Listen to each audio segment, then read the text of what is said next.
And those are the companies we just mentioned. It sounds like concurrently you have the advent of, let's call them horizontal marketplaces and very verticalized marketplaces that are, really broad and really narrow marketplaces emerging all at the same time. Absolutely. And when we talk vertical or horizontal, I actually like to talk in vectors because it's a bit more complicated, but there's not, two planes here. We're playing a little bit of 3D chess. I can go and build a marketplace today for a buyer, a successful one. I can build a marketing buyer marketplace, which I said, many marketing professionals spend more on technology now than the CIO. So yeah, I've got a really nice audience there of people with a lot of money.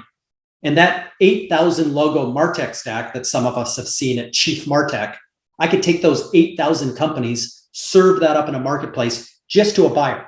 Doesn't matter what industry they're in, what geography they're in, I'm just serving a buyer. That's one kind of marketplace. Another kind of marketplace is I can serve the industry. So I'm going to be the FinTech, the MarTech. I'm going to be the InsurTech. I'm going to be the GovTech. I'm going to be the PharmaTech. I'm going to be the Cannabis Tech. I'm going to be a sub-industry, 297 industry-based marketplaces. Who cares who the buyer is? It's actually more about what they need to buy. So if I'm cannabis, I'm selling lamps and fertilizer and all kinds of things, which is curated on top of the cannabis tech, on top of base technology like Microsoft and others. So now I'm the person who's the platform for the entire cannabis industry globally. The third is geographic. I can go set up a Canadian marketplace that serves Canadian legislation, compliance, regulatory, blah, blah, blah, blah, blah. Different privacy standards up there. So I can curate things for Canadians. That's geography. Number 4, I can build an SMB marketplace. You see several of them today. Vendasta up in Canada just raised $129 million to compete with AppDirect in the SMB space. So I can do it I can build a mid-market, or I can build a Fortune 500 type marketplace that gets rid of the riffraff and only offers up, enterprise class technology. So instead of 4,300 security companies, I might choose the 200 of them that have proven Fortune 500 level secure, zero trust. And then finally is the technology. There's 250 categories. I could go build a security marketplace. I could go build a data continuity marketplace. So those are 5. That's at the top end. I don't think those will be as successful as going into 2 vectors. Going into a marketing buyer in a certain industry will be a tight enough marketplace that you'll get visibility. You'll be able to curate the right level of stuff and make it an ongoing concern. You're not going to be a billionaire, but the way to monetize that, whether you're a media company, an association, you're a vendor, a distributor, your chance to go and carve off that slice of the market using AppDirect or Miracle or something else is there for the taking. In reflecting on this conversation, and recently I had the opportunity to have a conversation with Jeffrey Moore, who is, I would call him probably the king of disruptive innovation marketing.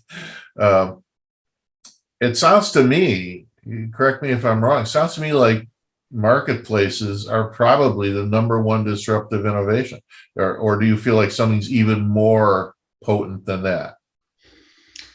Well, from a distributor perspective, it might be the #1 because it changes the way dollars change hands, and that has a material impact.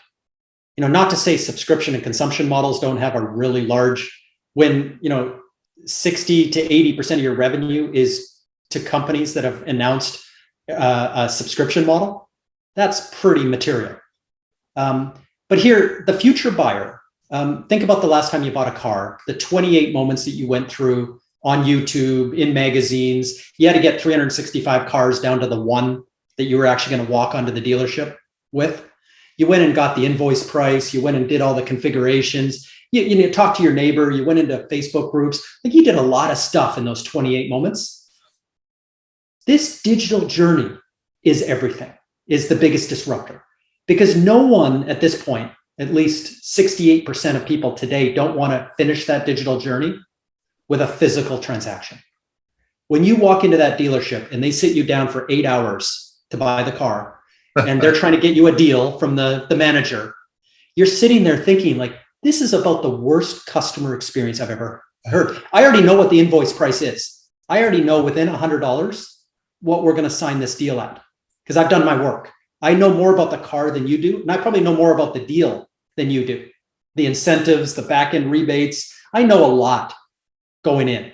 So I would rather pay you $100 more for you to deliver the car on my driveway and hand me the keys, because I'm just done with spending 8 hours in this old-fashioned physical model. Now let's move that into software or into other hardware and things. This is what customers are thinking. I know more than the salesperson. So now 51% of the cases, I'm not going to talk to a salesperson because I know more than they do. I'm not going to fill out a marketing form with the correct information. I now have Apple and Google not tracking me by cookies, and I can truly be anonymous during those 28 moments. This is all pretty cool. Well, why do I want to go physical? Why Larry in the white van is the place that I want to buy the product after doing all that work and becoming smarter than Larry in this very particular case? I don't. So people are going to, this decade, are going to finish digital journeys with a digital transaction. And at the end of the decade, you'll probably be spending digital money. Like I talked about enterprise credits, but it could be cryptocurrency. The point is this entire journey, and then you start the every 30 days forever, that's digital too. So my entire life on every product I'm going to buy, whether business or consumer, is going to be on this elongated digital journey. It's what millennials want. It's what Generation Z wants. And more than not, baby boomers and Generation X are wanting this too. So that's why a third of this industry is going digital. And that's why marketplaces are the actual platform for going digital and collecting all those dots, doing the orchestration, doing all this work of getting those 5 people in the room, getting the money spent and getting the work done properly. So everyone is delighted.